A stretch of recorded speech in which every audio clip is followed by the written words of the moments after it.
ఆంగ్ల వేషం.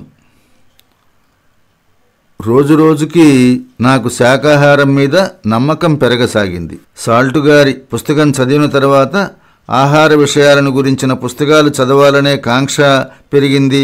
దొరికిన పుస్తకాలన్నీ చదివాను. హోవర్డ్ విలియమ్స్ గారు వ్రాసిన ఎథిక్స్ ఆఫ్ డైట్ అన్న గ్రంథం వాటిలో ఒకటి. అందు ఆదికాలం నుండి నేటి వరకు మనుష్యుల ఆహారాన్ని గురించిన చర్చ విస్తారంగా ఉంది. పైథాగరస్, జీసస్ మొదలుకొని నేటి వరకు ఉన్న మతకర్తలు, ప్రవక్తలు అంతా ఆకులు, కూరలు, అన్నం తిన్నవారేనని రుజువు చేయబడింది. డాక్టర్ ఎల్లిన్సన్ గారు ఆరోగ్యాన్ని గురించి వ్రాసిన రచనలు ఉపయోగకరమైనవి. ఆయన రోగుల ఆహార పద్ధతులను నిర్ధారించి తద్వారా రోగాల్ని కుదిర్చే ప్రణాళికను ఒకదాన్ని రూపొందించాడు. అతడు శాకం, అన్నం తినేవాడు. తన దగ్గరికి వచ్చిన వారందరికీ ఆహారమే నిర్ధారించేవాడు. ఈ గ్రంథాలన్నీ చదవటం వల్ల ఆహార పరీక్ష నా జీవితంలో ప్రధాన స్థానం ఆక్రమించింది. ప్రారంభంలో ఆరోగ్యమే ఆహార పరీక్షకు ప్రధాన కారణం. అయినా తరువాత ఈ శాకాహార విధానానికి ధర్మదృష్టియే ప్రధాన లక్ష్యం అయింది. అయినా నా మిత్రునికి నా ఆహారాన్ని గురించి బెంగపోలేదు. మాంసం తినకపోతే చిక్కిపోయే ప్రమాదం ఉందని, ఇంగ్లీష్ వారితో కలిసి ఉండలేకపోవచ్చునని భావించి నన్ను మాంసం తినమని ఒత్తిడి చేయటం ప్రారంభించాడు. నా ఎందుగల ప్రేమాధిక్యం వల్లనే ఆయన ఈ విధంగా చేశాడు. శాకాహార గ్రంథాలు విస్తారంగా చదవటం వల్ల నాకు చెడు జరుగుతుందేమోనని భయపడ్డాడు. ముఖ్యమైన అసలు చదువు మాని ఆహార పదార్థాలను గురించిన గ్రంథాలు చదువుతూ కాలమంతా వ్యర్థం చేసుకుంటాడేమోనన్న భావం ఆయనకు కలిగింది. దానితో చివరి ప్రయత్నం గట్టిగా చేయాలని నిర్ణయించుకున్నాడు. ఒకనాడు నన్ను నాటకానికి రమ్మంటే వెళ్ళాను. నాటకం చూడబోయే ముందు హాల్బర్న్ రెస్టారెంటులో భోజనం ఏర్పాటు చేశాడు. అది నాకు ఒక నగరంలా కనపడింది. విక్టోరియా హోటల్ను ఖాళీ చేసిన తర్వాత ఇంత పెద్ద హోటల్ను నేను చూడలేదు. విక్టోరియా హోటల్లో నేను ఏ విధమైన ప్రయోగమూ చేయలేదు. అచ్చట ఉన్నన్ని రోజులు ఏమీ చేయటానికి తోచలేదు. కానీ ఈ హోటల్కు నన్ను తీసుకురావటానికి ఆయన ఒక ఎత్తు ఎత్తాడని తర్వాత బోధపడింది. ఈ హోటల్లో చాలామంది భోజనం చేస్తూ ఉంటారు.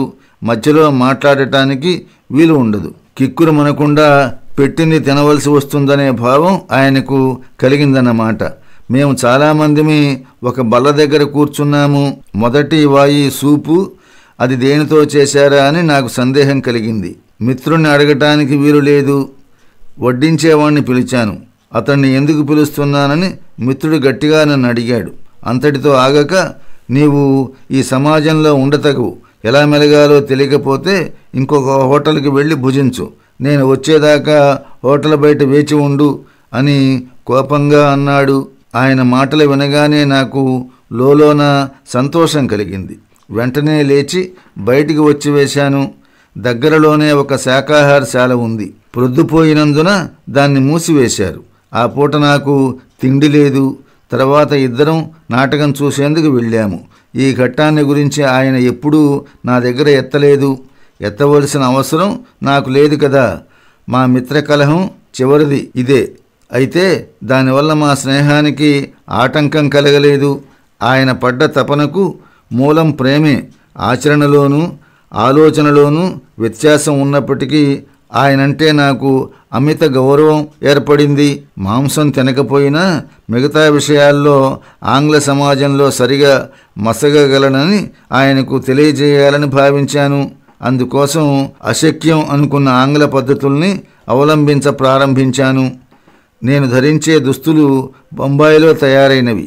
అవి ఇంగ్లీష్ వారి సమాజానికి పనికిరావని తెలుసుకొని ఆర్మీ అండ్ నేవీ స్టోర్స్లో తయారు చేయించాను. 19 షిల్లింగులు పెట్టి చిమ్నీ ప్యాట్ హ్యాటు కొన్నాను.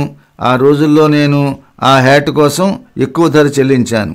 అంతటితో ఆగక నాగరికతకు నడిగడ్డ అయిన బ్యాండ్ వీధిలో ఒక ఈవినింగ్ సూటు కోసం 10 పౌండ్లు వెచ్చించాను. మా అన్నగారికి జేబులో వేలాడే 2 పీటల బంగారు గొలుసు పంపమని వ్రాస్తే ఆయన వెంటనే ఎంతో దయతో పంపించారు. టై కట్టుకోవటం నేర్చుకున్నాను. మన దేశంలో క్షవరం నాడే అద్దం చూసే అలవాటు ఉండేది. కానీ ఇక్కడ నిలువెత్తు అద్దం ముందు నిలబడి టై సరిగా కట్టుకోవటం, వెంట్రుకల్ని పాయలు పాయలుగా దువ్వుకోవటం, పాపిట సరిగా తీసుకోవటం మొదలుగా గల పనులకు ప్రతిరోజు 10-15 నిమిషాలు వ్యర్థం అవుతూ ఉండేది. నా జుట్టు మృదువుగా ఉండేది కాదు. అందువల్ల దాన్ని సరిగా దువ్వుకోవటానికి బ్రష్తో నిత్యము కుస్తీ పట్టాల్సి వచ్చేది. హ్యాటు ధరించినప్పుడు, తొలగించినప్పుడు పాపిట చెడిపోకుండా చేయి దాని మీదనే ఉంటూ ఉండేది. అంతేకాక సభ్యుల మధ్య కూర్చున్నప్పుడు ఎప్పుడూ చెయ్యి పాపిట మీదనే ఉంటూ ఉండేది. ఈ టిప్పుటాపులు అంతటితో ఆగలేదు.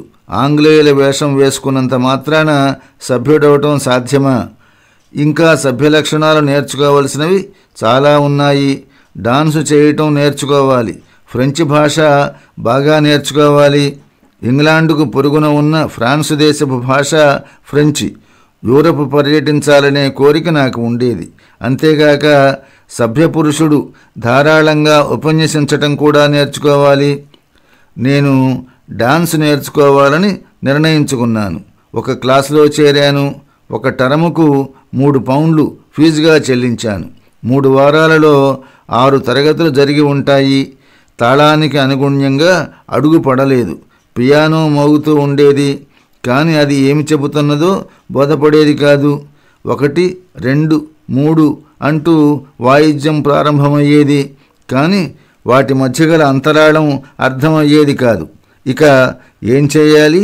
చివరికి నా వ్యవహారం కౌపీన సంరక్షణార్థం అయం పటాటోపహ అన్న చందానికి దిగింది. వెనుకటికి ఒక సన్యాసి తన గోచీని కొరకకుండా ఎలుకల్ని ఆపటానికి ఒక పిల్లిని పెంచాడట.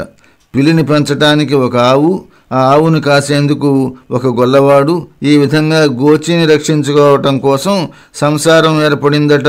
పాశ్చాత్య సంగీతం నేర్చుకునేందుకై ఫిడేలు నేర్చుకోవాలని నిర్ణయించాను.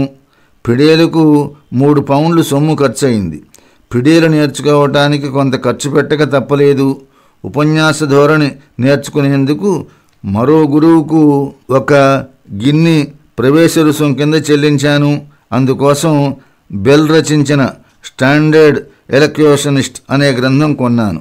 అందరి పిటిగారి ఉపన్యాసంతో అభ్యాసం ప్రారంభించాను. కానీ ఆ బెల్ అనే ఆయన నా చెవిలో గంట వాయించడంతో మేల్కొన్నాను. నేను ఇంగ్లాండులో ఎల్లకాలం ఉంటానా? ధారాళంగా ఉపన్యసించడం నేర్చుకొని ఏం చేయాలి? డాన్సులు చేసి సభ్యుడినవుతానా? పిడేలు మన దేశంలో లేదా? అక్కడ నేర్చుకోవచ్చు కదా. నేను విద్యార్థిని.